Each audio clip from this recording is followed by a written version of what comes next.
Okay, I think I'm gonna get us kicked off. Um, Thank you to everyone who's here tonight. My name is James Burr. I'm the Outreach and Communications Manager with the Citizens Utility Board. I'm very thankful that you've taken the time out of your evening to come listen to us talk about utility bill concerns. It's a very wonky and complex topic, and I'm very thankful for all the folks who are on this call, not only to learn for themselves or to learn for a lot of their neighbors too. So, just at the top of the call, I want to raise up that there's probably folks on this call who either are struggling with their utility bills or are helping others who are struggling with them. And that is just a lot to bear and hold as we move through everything. So I just want to acknowledge that up top and that we're all trying our best to help our neighbors, help ourselves, and everything like that. So, um, just a bit of housekeeping. I believe there is a Q&A box available to participants, um, and that's where we'd like to collect questions. So at the very top, I'll say that we hope to just have some time at the end of this call for Q&A, and you can submit any questions that are there. Um, and if I'm wrong, I hope I'm not, but hope that Q&A box is there. And then we'll be bopping around from each of our hosts just to introduce themselves in a second here, and then we'll get into the meat of the training. Okay, so I thought we could just go around and introduce ourselves here real quick. Like I said, James Burr, I'm the Outreach and Communications Manager with CUB, been here for about 3 years, and yeah, very happy to be here with y'all. Hi, I'm Carmen Crothers. I'm CUB's Outreach Director, and I've been with CUB over 9 years now. Hi, I'm Kevin Krantz. I'm the consumer specialist here at CUB, and I've been here since last September. Hi, everyone. My name is Emma, and I also started at CUB in September of this year, and I'm the communications and admin intern. And just a special shout out to Emma. She's doing double Zoom duty right now because I know we had the mix up with the link. So thank you for doing that. Okay. I'm just gonna spotlight myself because I'm gonna be talking for a bit here. Okay. So just wanted to share some relevant links and information for folks. The shut-off help page on our website has a lot of good information that's going to be discussed on this call. Our contact form, so folks can share any sort of questions that they have. We have energy bill consultations that we can talk about in a moment here, and our newsletter as well. So please follow us on all of the social medias I have listed there. And this is a great way to just stay in touch with our organization for the agenda today. So we'll just spend a little bit of time talking about CUB as an organization. Then I want to kind of tee us up to be understand like where we were with energy bills before this started, and then where we are now. We'll spend some time talking about assistance options for energy bills, ways to avoid shut off in the short term, and then some ins and outs of how like third parties can support their neighbors with their utilities, with regulators, all sorts of stuff. So with that, I am going to go on to our next slide, and then I will throw it to Kevin. Yeah, so we're the Citizens Utility Board of Minnesota, or CUB, you might hear us called. We're an independent nonprofit, which means that we're not funded by the utilities. We're funded by foundation grants and by donations from everyday Minnesotans. We're a consumer advocate for the state's utility customers, and that's going to focus on the electric and the natural gas utilities, not so much the water or the trash or the internet utilities. And so what we do for as a consumer advocate is we intervene in rate cases to keep excessive rates low. So if there's a utility company, one of the regulated utility companies who's trying to raise the rates, we will intervene in those regulatory proceedings, and we will offer our analysis, and we will offer what we've been hearing on the ground from our outreach team. We are also working on some legislative work this year. So we're working on laws that protect Minnesotans from the cost of data centers, from the cost of utility executives and their private jets and things like that. So we're working on some laws, protective laws. We just generally monitor utilities and we push for transparent policy changes. And we do that with both our outreach team, hearing what people are going through in their everyday lives here on the ground, and with our attorney staff looking at policies. We can probably go to the next slide. Yeah, so some of the direct services that CUB offers is we will, the immediate support, that's going to be kind of our walk-ins. So we'll take calls from people who are experiencing utility shutoffs. They got that shutoff letter and they're going to be shut off, or they've already been shut off, God forbid. So we'll help with that, but also just general questions. If you just have spur of the moment questions about, your energy bills or a dispute with your utility, we'll take those walk-in calls. You can just call us anytime to discuss that. But we also do free energy bill consultations. That's about 30 minutes over the phone or video, and we will analyze your bills and we'll discuss the characteristics of the house and some of your behaviors there.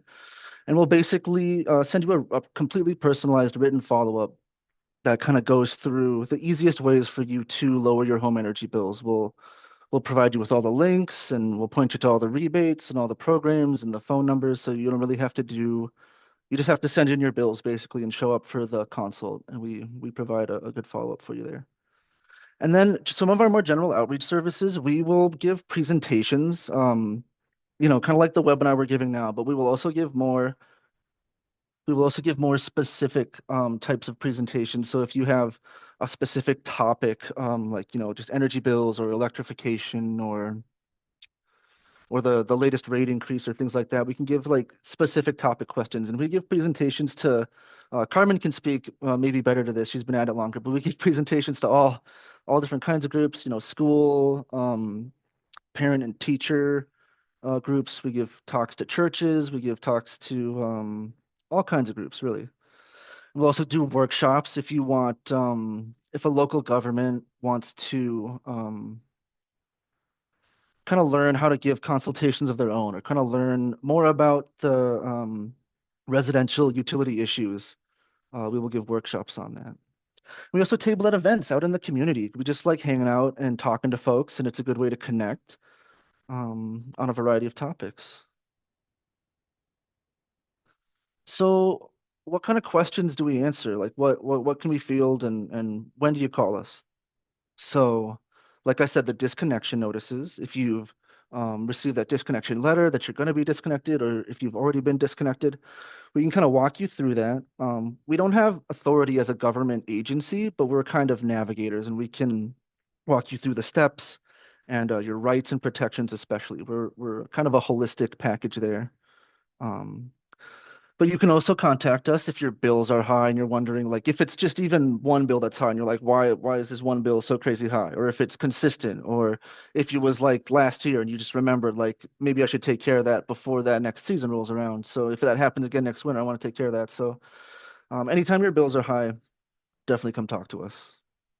If you're having issues with your utility, like you feel like they're not billing you correctly, or if they're not offering you a payment plan, like I said, we're not really a government agency with that kind of authority, but we will navigate through the steps that you can take and give you that guidance and point you toward who would have the authority, or maybe you need to work with like Homeline or get some free legal advice or something like that. So we'll kind of point you towards what our experience has taught us is good guidance for you. And then if you have some kind of like if your furnace fails or if your AC goes out or there's some kind of problem with it, we can kind of guide you on how to keep that affordable if you're replacing that, if it's an emergency, or if it's starting to get weird and you're like, oh, I should start to plan for a replacement there. We can talk about like rebates and programs and how to choose that and getting multiple quotes and kind of walk you through the affordable major appliance replacement process. And then finally, if you want to understand your rights, we talk a lot about payment plans and the cold weather rule. Very common misconception in Minnesota that your heat or electricity cannot be shut off in the winter. Make no mistake, the utility companies can shut your heat and your electricity off, and they do. You have extra protections in the winter, and maybe James will even go through that in this presentation. But if it's not baked in, I'm sure we'll cover it now. But yes, we can talk about your rights and kind of, we have policy team on staff that can kind of deep dive into statutes and stuff like that. So we offer a lot of value there in terms of understanding your rights and navigating that. All right, and then I think it's Carmen. Yeah, thanks, Kevin. So we just wanted to mention, all the things that Kevin covered are like our standard services that we have been providing basically since the beginning of our organization existing and continue to do so. But we're also trying to be helpful as, situations pop up in our state, across time. So COVID was one of those times where we had to kind of react in a way that was going to be helpful for what people were experiencing. And the last few months has been another time where I want to give James a lot of credit for this, putting together materials really quickly to help people have resources as quickly as possible to help folks who might be, experiencing things they hadn't experienced before, and then how they can navigate through avoiding a disconnection, keeping the power on as situations were changing. And then we also put together a flyer, and we have all of these in all the languages listed there on identifying utility workers as well, just in case there was some concern about people in the neighborhoods walking around. I'm not sure who's who, so we put that together as well. If we go on to the next slide, another big thing we've been working on very rapidly in the last weeks is working together with one of our partner organizations, Energy Sense Coalition, on creating the Lights on Homes Warm Fund. And so the idea was to fundraise to be able then to redistribute funds to people who are having a hard time keeping up with energy bills right now. This has been a really important part of our work in the last few weeks. We've been basically taking calls nonstop and are really working to try to increase money into this fund so we can continue to help people. We've currently used up what's already in the account, and we're actively looking for more. We have a wait list going on right now, but we'll be talking more about this as well. But just know this has been a really important part of our work in the last few weeks in particular. And I'll pass it on to James.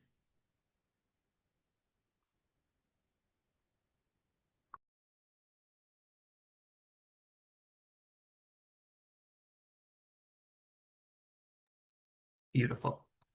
Okay.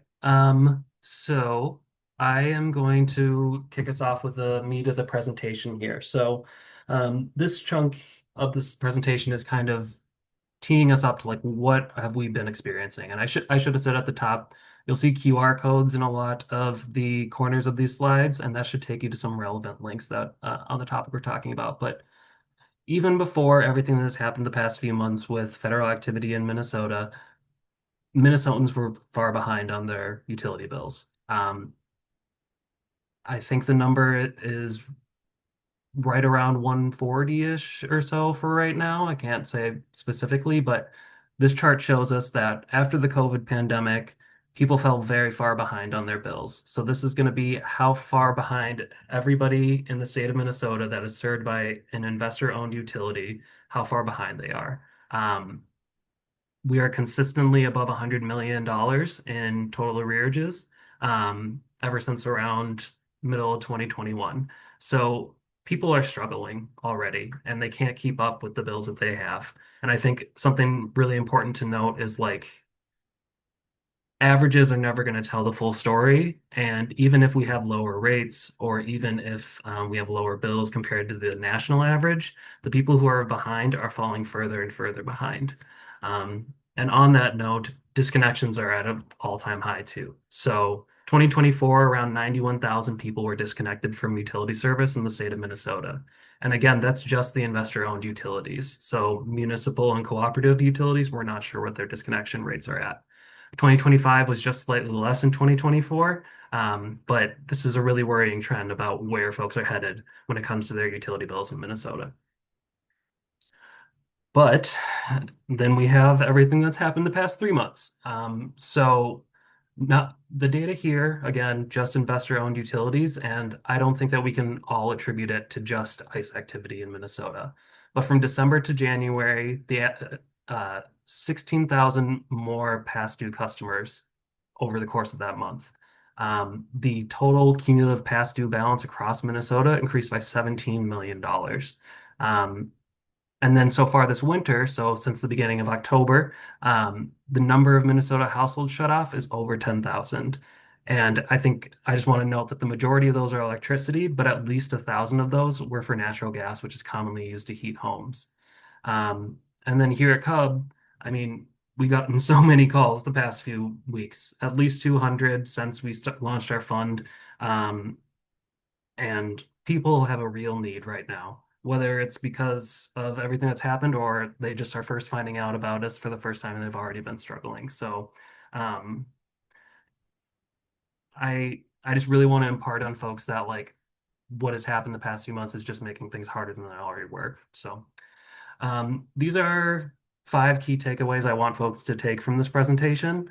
Um, like I said, Minnesotans were already struggling with utility bills before these federal operations. Like Kevin said, and I scream it from the rooftops every winter, there's no automatic pause on shutoffs during the winter in Minnesota. We'll get into the cold weather rule in this presentation, but please know already 10,000 households have been disconnected. This is a huge misconception in the state.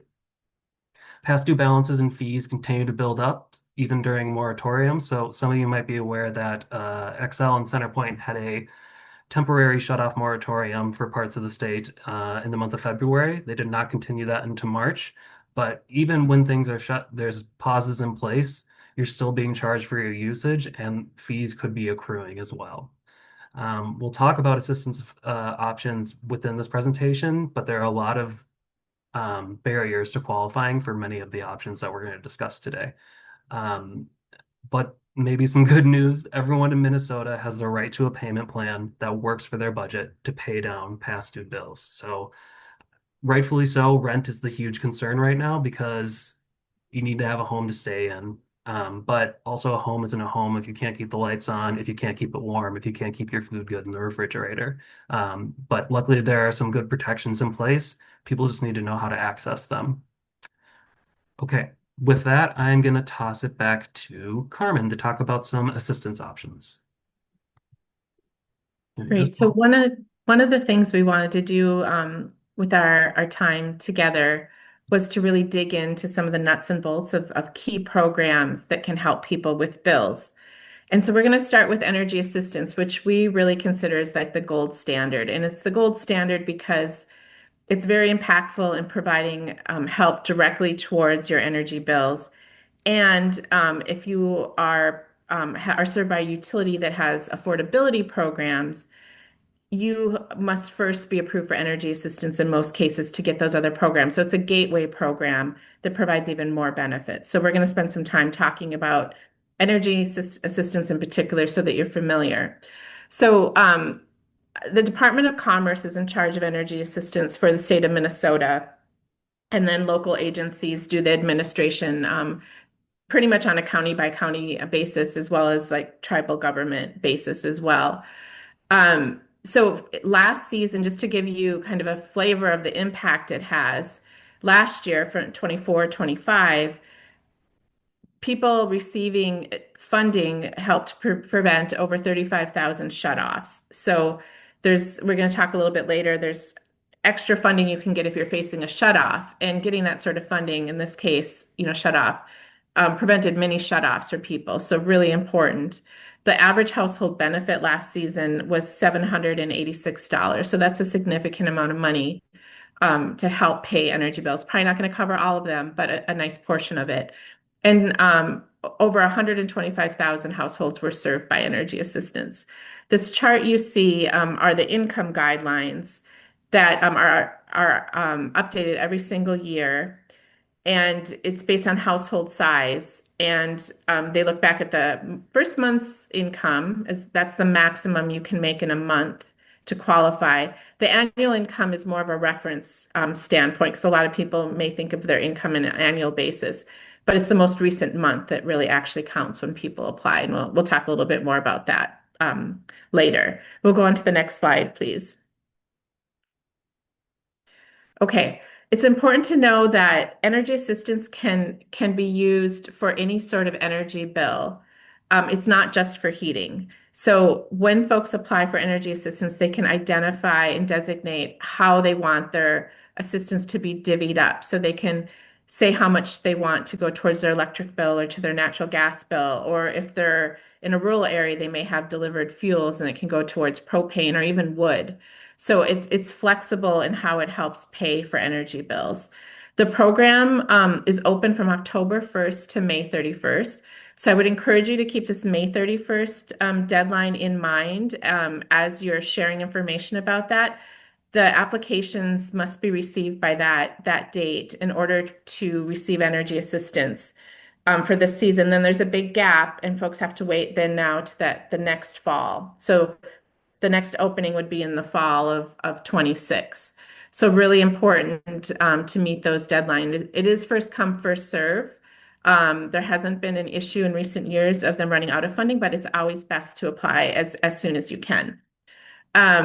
So I mentioned a little bit earlier that the state is in charge of it for Minnesota, the Minnesota Department of Commerce, and then local, they're called providers, local organizations actually process the applications. And so they're typically community action partnerships are the organizations that will process the applications, work directly with consumers who have questions about their application, notifying them, that sort of thing. So these community action partnerships are a great resource for any questions related to energy assistance.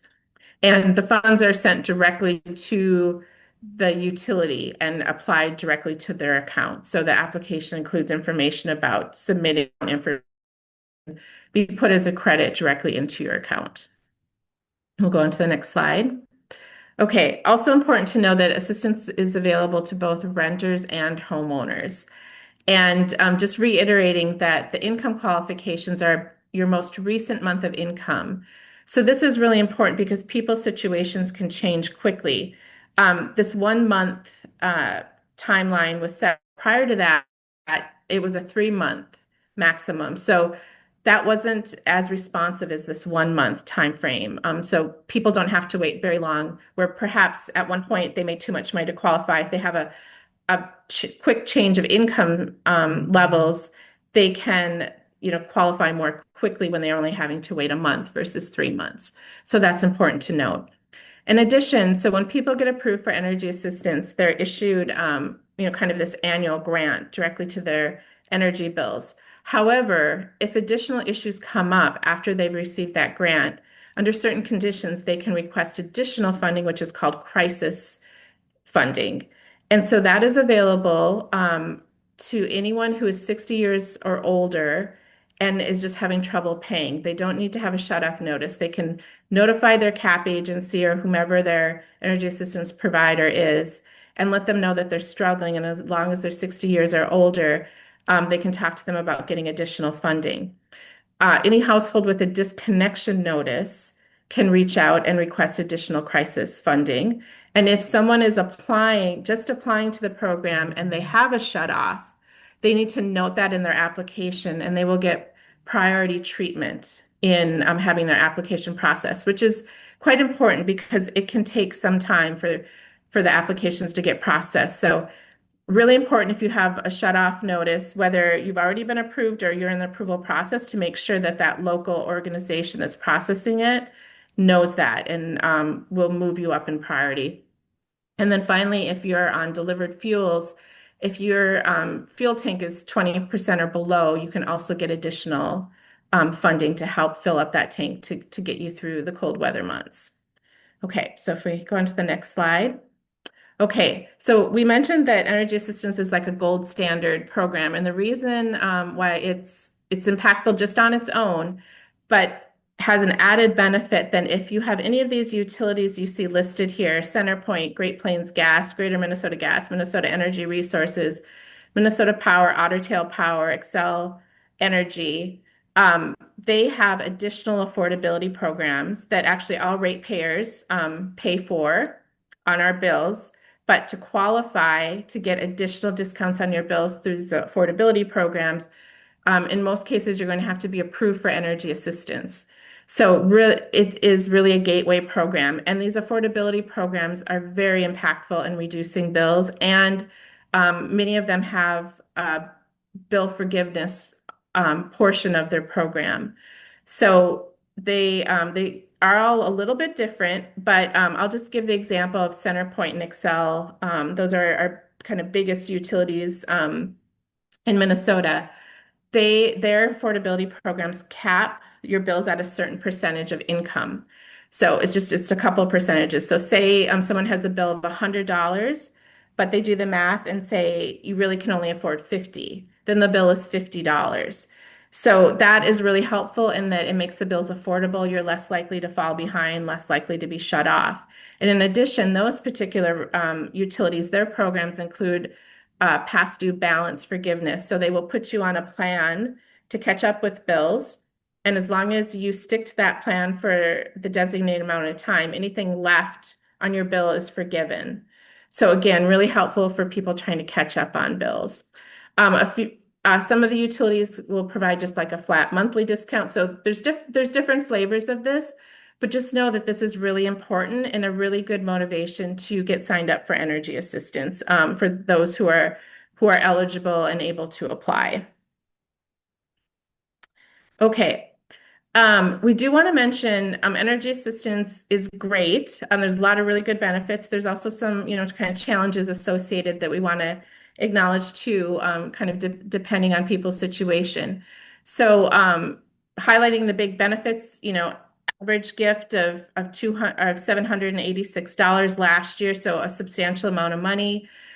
Having access to crisis assistance is also very valuable. We don't have this on the slide, but another benefit for homeowners who are on energy assistance, if your furnace breaks, energy assistance will come fix it or replace it for free. So another excellent benefit of the program. And really importantly, it's such a great gateway to other generous utility affordability programs. Some of the parts that can be challenges, it is an income qualified program. So there can be folks who are over the income thresholds who are still challenged in paying their bills, and they wouldn't be able to participate in this program. It's federally funded, so we just have to be aware of just the politics. And just this year, there was a pretty large delay in the program being funded. So people had to wait a lot longer to get their applications approved and money sent to their accounts. You do have to provide documentation, Social Security numbers or other legal status documentation. So there is a fair amount of, a decent amount of paperwork involved in filling out these forms, which sometimes can be daunting for people.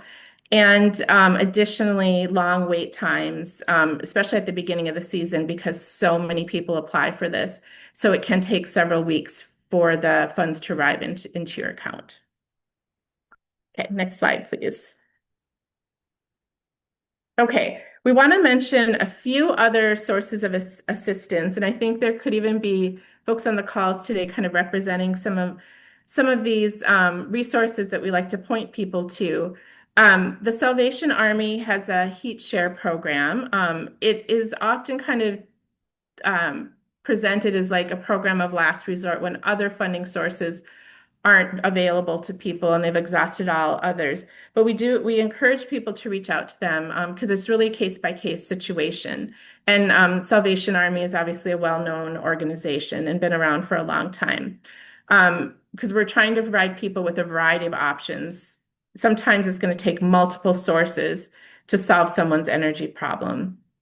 Reaching out to county or tribal emergency assistance programs through those government agencies is another good step to take. Sometimes local houses of worship will have special funds set aside for community members or may know of other sources of funding to connect people to. Community social service agencies are a great source of knowledge and potential assistance. Folks who are in post-secondary school, sometimes the student services section will be aware of resources or have emergency funds to help students in a bind. School social workers, K through 12 schools, are an excellent source of information and really have a pulse on the local community. We've been hoping, that word gets around to these folks too, because they're such good connectors and really knowing situations of families to help. So we encourage people to reach out to their school social workers. And then finally, for folks who have medical conditions, there are medical protections that people can take advantage that can provide some shut-off protection. So just imagine someone has diabetes and needs to refrigerate insulin. They need to reach out to their utility and explain how important it is to maintain their electric supply. CPAP machines, nebulizers, just thinking about those things. So something to think about, and not discard as a potential way of preventing a shutoff, and also seeking lots of different sources of funding to help people through difficult times. And now I'm going to pass it back to James.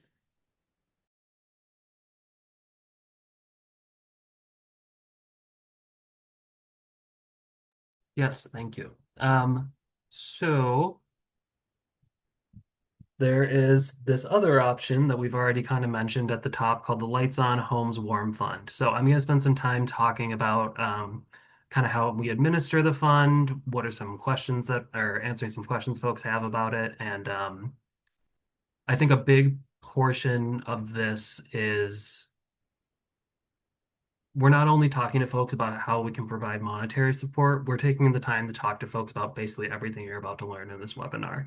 And I think that's a really valuable service in this moment because I brought up the comparison to rent. There are ways to get a payment plan. There are ways to, get a past due balance forgiven potentially. And people just don't know how to access those resources. And that's part of the work that we're doing. And also what I hope when you leave this call, some of the work that you can do with the folks that you're working with. So since we launched the program, I can't even remember how many weeks ago. It's been a blur. We've raised at least $35,000 and provided support to at least 84 households. Like Carmen said at the top, we are maxed out for funding at this point. Like every other mutual aid group at this point, it's really hard to find funds. And I think a benefit of this fund is that it's focused on utilities. Rent needs to be addressed as soon as possible. Utilities, there's a little bit of wiggle room, but it's kind of finding that balance of when to take that action. So I just want to say that at the top, and then I'll talk about some of the ins and outs of this program. So this is a really good option for anyone who's uncomfortable for or doesn't qualify for energy assistance. Like we talked about, there are plenty of barriers. The social security number or other legal documentation is a big thing at this point.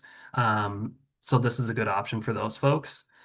Customers with an overdue balance higher than 1,500, thinking there is that is such a large balance that they are going to need extra monetary support even on top of like an energy assistance or a utility affordability program. You would be surprised by some of the balances we see. 2,000, 3,000, maybe even 4,000. It's not super uncommon for us. So people are racking up these bills and they're going to need that financial help.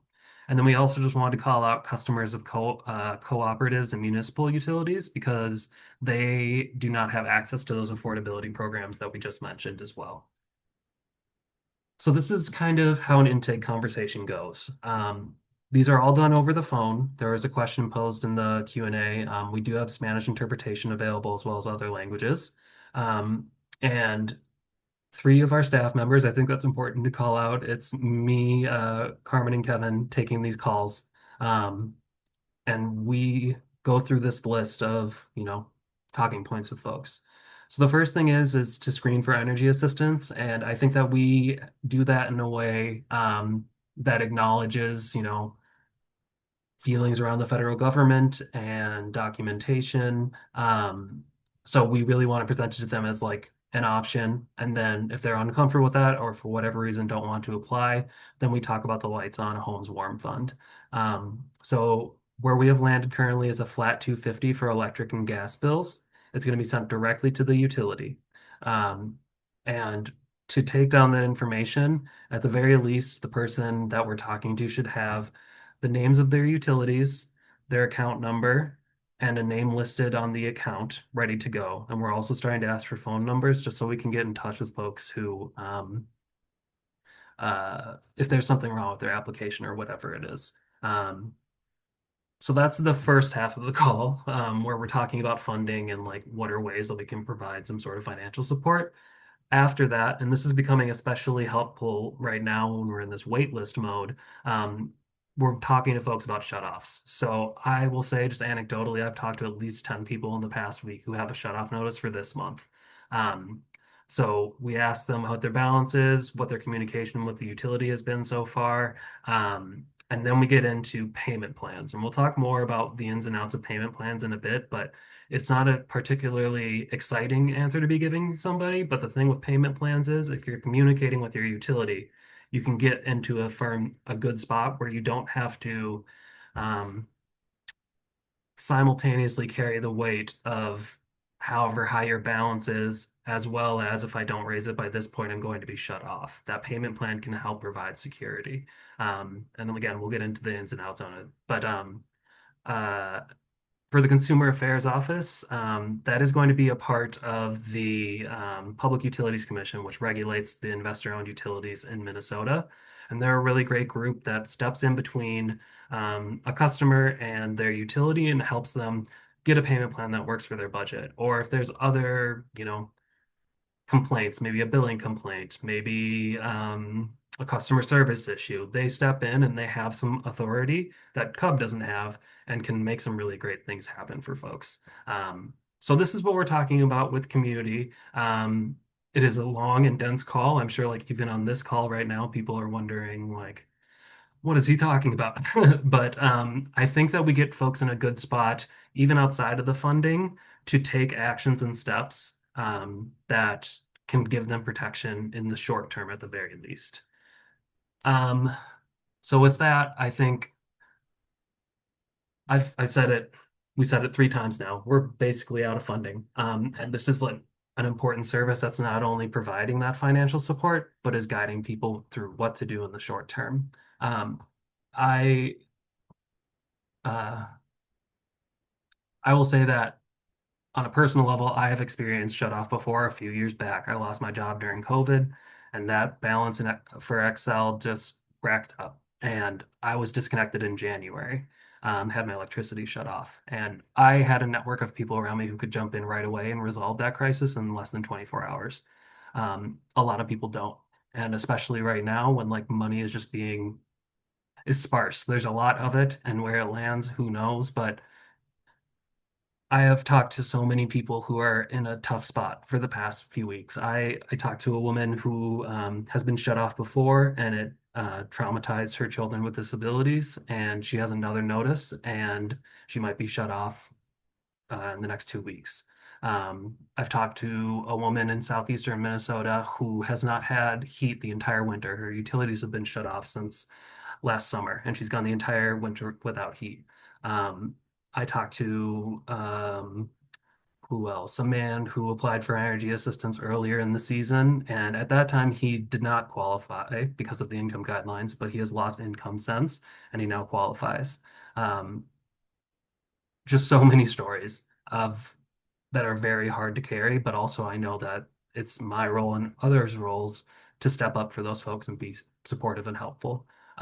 So that's all to say. I would really appreciate any support that you could give to the utility bill fund. It is helping us not only provide financial support, but get folks educated on what they need to know. And I know that people's dollars are stretched at this point. People are maxed out on their donations and mutual aid fund budget. But we'll get into it that utilities are going to be an issue for a while to come. And this is what we can do. So, yeah, that's my little pitch. Thank you for indulging. Um, so this next section of the presentation is going to be about how utilities handle disconnection. So this next section is going to be about what are the short-term steps that people can take. So I want to start with how utilities handle these. So on the right, you will see a utility and the disconnection threshold.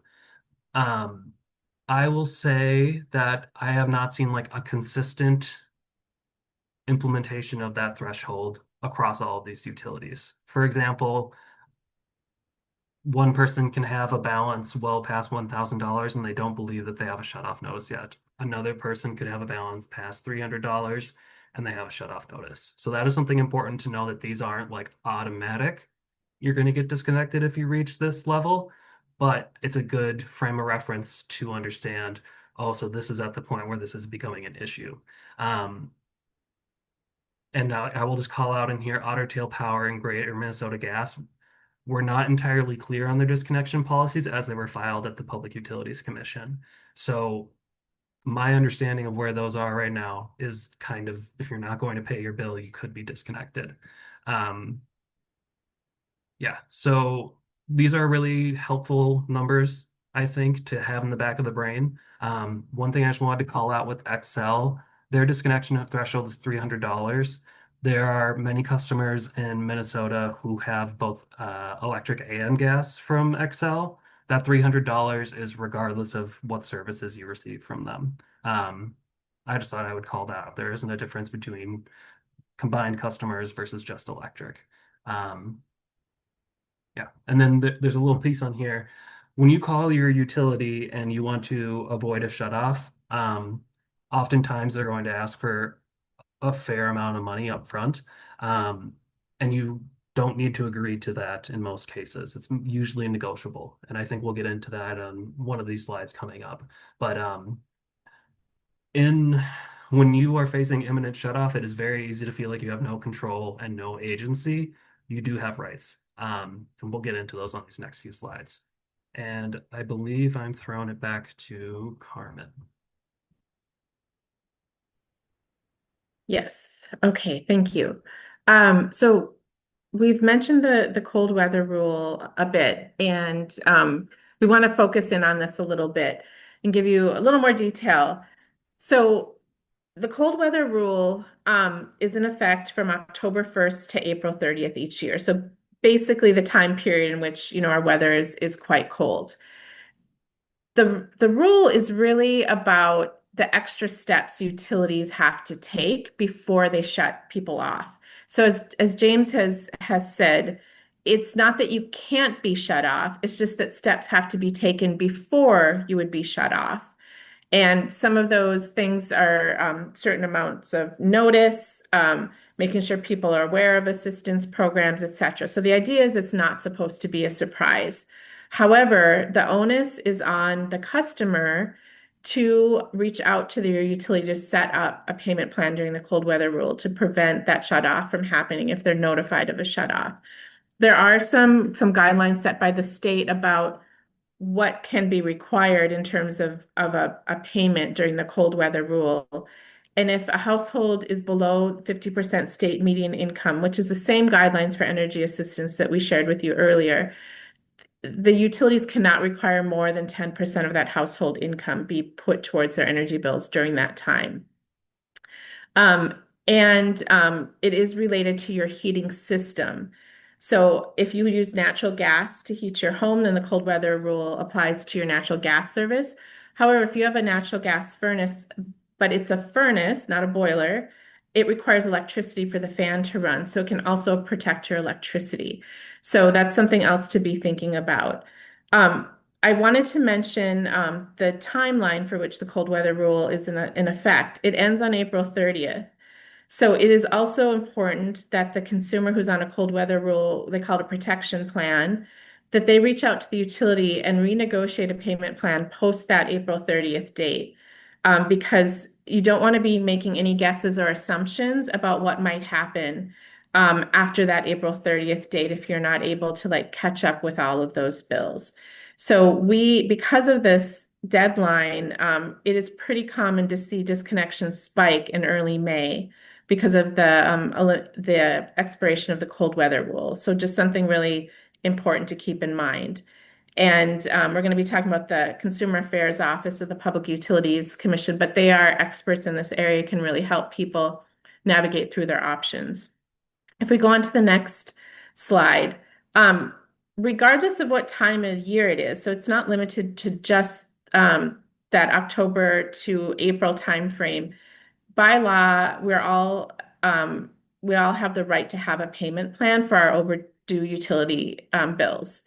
And the utilities need to be working within your budget and within unique circumstances that you're facing.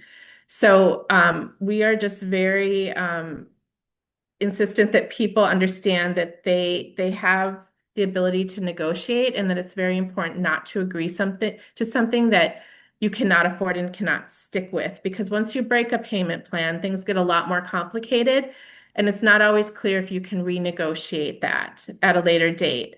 So again, really important to advocate for yourself. Don't agree to something you can't keep up with, and to seek help in negotiating a payment plan when needed. And going on to the next slide, we refer people to the uh, Public Utilities Commission Consumer Affairs Office on a regular basis, because they are able to really negotiate on behalf of consumers when a consumer cannot reach an agreement with their utility. So they can step in, work to try to come up with something that's reasonable. So they want people to try with the utility first, and if you cannot come to a reasonable agreement, then reach out to the Consumer Affairs Office to get their help.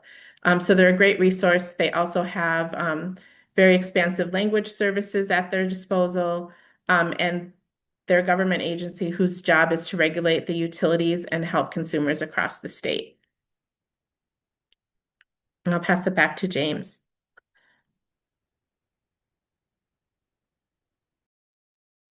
Hey folks, I just wanted to kind of build off of what Carmen is saying here. I don't think it is particularly easy to hear from folks that like what you need to do is set up a payment plan. And I think people hear that as, oh, so I'm just kicking this down the curb to deal with later. And that's kind of part of it. But the thing is, I have heard from so many people who just, I've done it myself, have thrown $25, $50 at their bill whenever they get it. And that is not a payment plan. You need to have a formal agreement with your utility to avoid that shut off. And I completely understand that like when you're behind on a bill, like a utility bill, you're going up against this big corporation or whatever it is, and you feel like you can't do anything. So I think it's helpful to think about payment plans instead as a stopgap and safety and peace of mind. And that is really tricky because I understand that people don't want to commit to paying something down over time. But if you can stick with these payment plans, you can avoid shut off, which is the end result if you don't pay your bills. So just wanted to add that, really stress that here. Just wanted a quick slide on third parties and how they can advocate for other people. So I worked with a few folks who are actively supporting their neighbors on calls, especially when there's like language issues, and guiding them through this process and making sure it is understandable. I'm not sure if folks on this call are doing that or if it's more of like a resource navigation, but if you're doing that one-to-one, or excuse me, that third-party work with this person, this is what you should know about the three different groups that we've talked about today. So for the utilities, the third-party policies are kind of different from utility to utility, and it's not entirely clear. So, for example, from CenterPoint, we do have clarity around the information they would need on a call from the customer to have that third party on the call, and I will dig that up and provide it. But we don't have a similar clarity for someone like Excel. But that person that I mentioned earlier who was doing this third-party work has said that she has not ran into any issues with Excel being on the call. In terms of translation services for utilities, my understanding is they are available, and just anecdotally, I've heard there's been some issues. For example, one person called the utility just to see what the Spanish translation was like, and they were told to call back the next day. And I've also heard that there has been accent issues and like difficulty understanding things, and I don't think that's a big issue directly at the utility. I mean, translation services are very hit or miss, and there could be issues all along the way. But just something I've heard anecdotally from the on the utility side. For the Consumer Affairs Office, they're pretty clear on the third party of it all. They require verbal or written consent from the customer for someone else to advocate on their behalf. And they're comfortable with a third party being on a call, and they use the same translation service as CUB does. So for CUB, we're comfortable with third parties on the call. To apply for the fund, we do ask that account holders be on the call to confirm their application for funding. And like I said, we have translation services available. I found them pretty great. There's maybe sometimes a little bit of a wait time, but those have been immensely helpful in this moment because we would not be able to help as many people as we have the past few weeks. But that's kind of the ins and outs of third parties if you are taking on the role of supporting somebody right now. I should add too, um, and this might go to like one of the questions I saw pop up in the Q&A. There are just some concerns around we don't want third parties to end up becoming responsible for someone else's bill unintentionally, becoming an authorized payer or whatever it is. So I would just tread very carefully when you're working with utilities, and especially if you're making payments on other people's accounts, because um, it's a gray, tricky area, and we just want to make sure that everybody is protected in this process and also is not being like shocked by a new sudden thing. But yeah, that is kind of the ins and outs of third parties. Okay, we are very near the end here. We made good time. I'm proud of us. And I just wanted to lift up like some ways that you can help your neighbors in the weeks ahead that are kind of specific to utility bills. Um, First thing is just talking to neighbors. If someone's impacted by all of this, there's a good chance that they're not even thinking about their utility bill right now, and that makes sense. There's a lot of when you lose a lot of income, it's very difficult to focus on something like that. So just, share with them some of the knowledge that you learned on this call. Even if it's as simple as just saying, you can get disconnected in the winter. This is something that we should talk about. Um, I am always all ears for fundraising for our fund. So if you have interest in either, individually donating or, setting up an event or getting connected with somebody, I am all ears. My name is James. You can shoot me an email on that. Um, there's always the option to pay someone's electric or natural gas bill. I might in the Q&A kind of get into the ins and outs of that. But that is an option. I have seen people gather together and raise money very quickly to pay off the down payment for a shut off. Um, One big thing you can do is talk about May. Carmen mentioned it, but the cold weather rule ends at the end of April, and that's when we get all of these shutoffs. It's every year, it's the most shutoffs out of every month. That's both electric, that's both gas. We're talking like, I'm pretty sure last year was around 30,000 households shut off that month. So prepare for that and try and make movement, whether it's setting up a payment plan or paying down that balance before May, because that's going to be the pivot point. Um, like I said, support your neighbors, educate them about their rights and responsibilities to make sure they avoid disconnection. And then we're always here as a resource, whether over the phone or email, so neighbors can understand how to address a past due bill or resolve an imminent disconnection and things like that. So our goal is to just make sure people know what they need to know so they can be safe and comfortable and warm in their home with their lights on, and they can keep their food refrigerated, their medicine refrigerated. This is make or break stuff. So again, I just want to really thank everybody for taking the time today to, oh, I'm not done. This is just like the 6 big things I would say you can take away from this. Disconnections happen every winter. May is a really bad month for shutoffs. Um, Minnesotans have utility rights and they should flex those rights and not be afraid when they're working with their utility. Everyone has the right to an affordable plan for past due bills, and the Consumer Affairs Office can step in and support Minnesotans with that. Energy assistance can go a long way, but a lot aren't qualifying. So we included some information about different assistance options, including the Lights On Homes Warm Fund. So those are the big key takeaways I would take from this. And again, I would just really encourage folks to reach out to us with any questions, whether it's on your behalf or someone else. If you need to take a call, I've been taking calls with a lot of third parties lately. We just want to help as many folks as we can. And we know that we hold knowledge on this area that is going to be really essential in the months ahead. So just threw up some more contact information. You have Carmen, myself, and Kevin's emails up here. And then those 3 pages on our site: shut off help, a contact form to get in touch with us, and then scheduling an energy bill consultation.